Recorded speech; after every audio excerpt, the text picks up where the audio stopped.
আসসালামু আলাইকুম। আজকে আপনাদের সাথে শেয়ার করব যে আমার গলায় চেন জয়েন খুব সহজ নিয়মে। অনেকে আছেন যারা সেলাইয়ের কাজে একেবারে নতুন, জামার গলার মধ্যে চেন জয়েন করতে পারেন না। আজকের ভিডিওটা মনোযোগ সহকারে দেখবেন, ইনশাল্লাহ আপনাদের জামার গলায় চেন জয়েন করতে আর কোনো অসুবিধা হবে না। প্রথমে হচ্ছে এখানে আমি কামিজের গলা তৈরি করে নিয়েছি। চেন কিন্তু দুই রকমভাবে জয়েন করা যায়।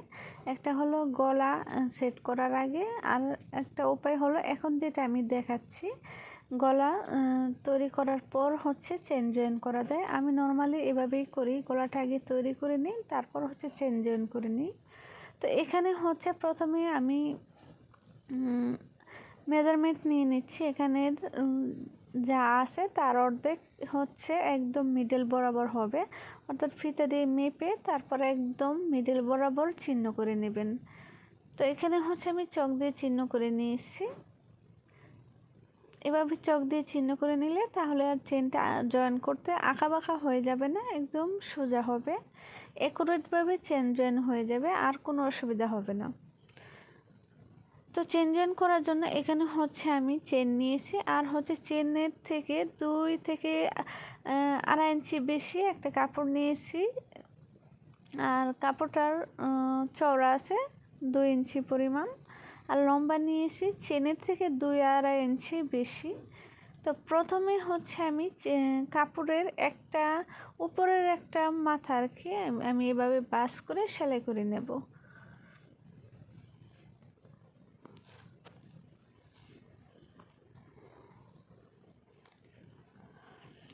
তো সেলাই করে নিয়েছি। এখন হচ্ছে এই কাপড়টা আমি কামিজের পাটের সাথে সেলাই করে নেব। তো কামিজের পাটটা নিয়েছি আমি, আর অবশ্যই কিন্তু এখানে কামিজের পাটটা সোজা করে নিতে হবে, সোজা পাশে কাপড়টা জয়েন করতে হবে। তো পটির কাপড়টা হচ্ছে আমি কামিজের উপরে রেখে একদম মিডল বরাবর রেখেছি। আপনারা একটু খেয়াল করে মনোযোগ সহকারে ভিডিওটা দেখবেন, তাহলে আপনারাও শিখে নিতে পারবেন। তারপর হচ্ছে এখানে আমি মাপ নিয়ে নেব, মানে কাপড়টা আমি কতটুকু সেলাই করব সেই মাপটা নিয়ে নেব। এখানে যে চেনের বাড়তি একটু অংশ আছে, এই অংশটা বাদ দিয়ে হচ্ছে আমি লম্বার মাপটা নিয়ে নেব। তো উপরে হচ্ছে বাড়তিটুকু রেখে তারপর হচ্ছে আমি চেনের লম্বার মাপটা নিয়ে নিচ্ছি। এখানে চেনের লম্বা যা আছে তার থেকে 1 ইঞ্চি কম দিয়ে হচ্ছে আমি এখানে চিহ্ন করে নেব। এখানে যদি সমান এখানে চেন যা আছে সেই মেজারমেন্টে যদি সেলাই করা হয়, তাহলে সেলাই করার পর আসলে কাপড়ের অংশটা বেশি হয়ে যাবে আর চেনটা ছোট হয়ে যাবে, তাহলে কিন্তু জয়েন করা যাবে না। তাই 1 ইঞ্চি কম নিতে হবে। আমি 1 ইঞ্চি কম নিয়ে হচ্ছে এখানে আমি দাগ দিয়ে নিয়েছি। তো এখন হচ্ছে একদম মিডল বরাবর আমি সেলাই করে নিচ্ছি পটির কাপড়টা কামিজের কাপড়ের উপরে রেখে।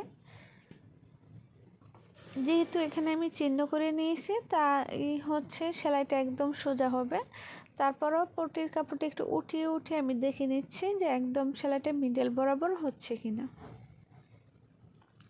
যদি ভিডিওটি ভালো লাগে প্লিজ একটি লাইক দিয়ে দিবেন। আপনি যদি আমার চ্যানেলে নতুন হয়ে থাকেন, আপনি চাইলে আমার চ্যানেলটি সাবস্ক্রাইব করে নিতে পারেন। আপনি যদি ফেসবুক পেজ থেকে দেখে থাকেন, পেজটি ফলো করে নিতে পারেন।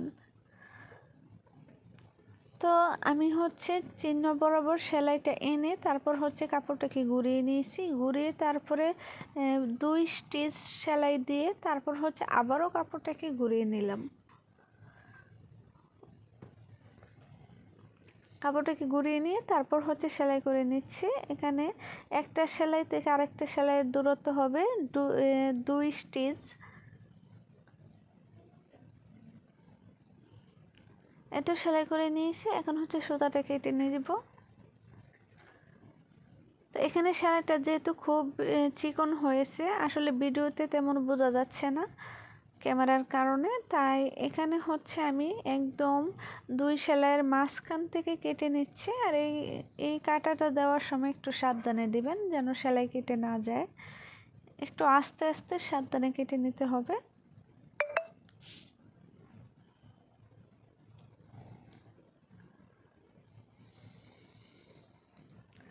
এই তো কেটে নিয়েছি। তো এখন হচ্ছে পটির কাপড়টাকে আমি উল্টা পাশে নিয়ে নেব, একটু হাতে চাপ দিয়ে দিয়ে হচ্ছে সেট করে নেব কাপড়টাকে উল্টিয়ে। তো কাপড়টাকে উল্টিয়ে ভিতরের দিকে দিয়ে হচ্ছে আমি সোজা পাশে এভাবে হাতে চাপ দিয়ে সেট করে নিচ্ছি। একটু হাতে চাপ দিলেই সেট হয়ে যাবে।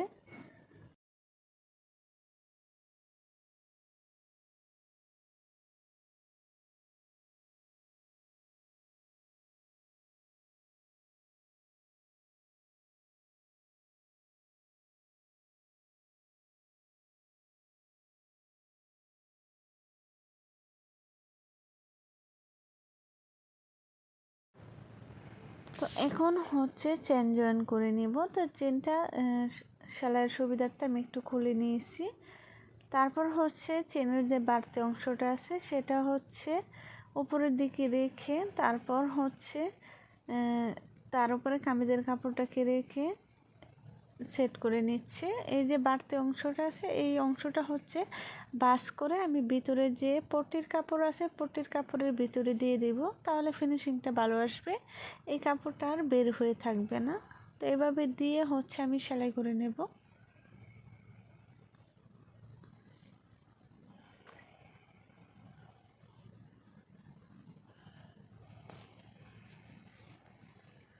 তো প্রথমে হচ্ছে ব্যাক স্টিচ দিয়ে সেলাইটা শুরু করতে হবে।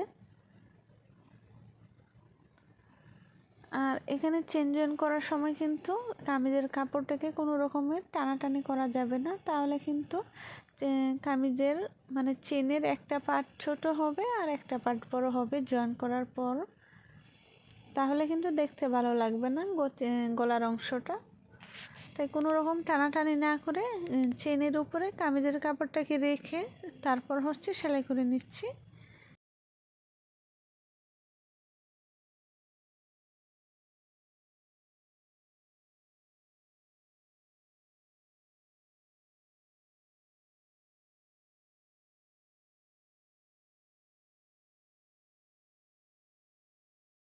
তারপর হচ্ছে কাপড়টাকে গুড়িয়ে এই পাশে নিয়ে আসছি, এক পাশে সেলাই করা হয়ে গেছে, এখন অপর পাশটাও সেলাই করে নেব।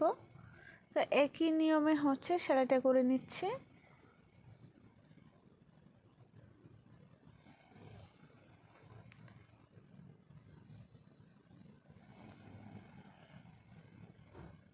তো দেখতেই পাচ্ছেন এখানে কিন্তু আমি কামিজের কাপড়টাকে কোনো রকমের টানাটানি করতেছি না, শুধু উপরে বসিয়ে সেলাই করে নিচ্ছি।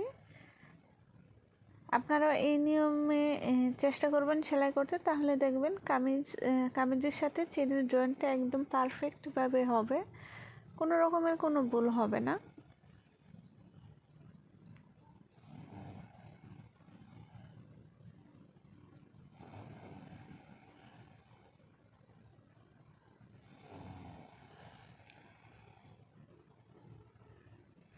তো এই পাশেও চেনের যে বাড়তি অংশটা আছে সেটা বাস করে তারপর হচ্ছে ভিতরের দিকে দিয়ে নিয়েছি, তারপর হচ্ছে ব্যাক স্টিচ দিয়ে সেলাইটা শেষ করে নিচ্ছি।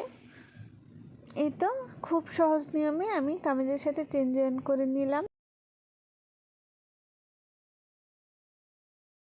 যদি আজকের ভিডিওটি মনোযোগ সহকারে দেখে থাকেন তো আপনারাও এরকম চেন জয়েন করে নিতে পারবেন, কোনো রকমের কোনো সমস্যা হবে না। তো আজকের ভিডিওটি কেমন হয়েছে কমেন্ট বক্সে কমেন্ট করে জানাবেন। আর এখনও যদি লাইক দিয়ে না থাকেন প্লিজ একটি লাইক দিয়ে দিবেন। দেখা হবে পরবর্তী ভিডিওতে। আল্লাহ হাফেজ, আসসালামু আলাইকুম।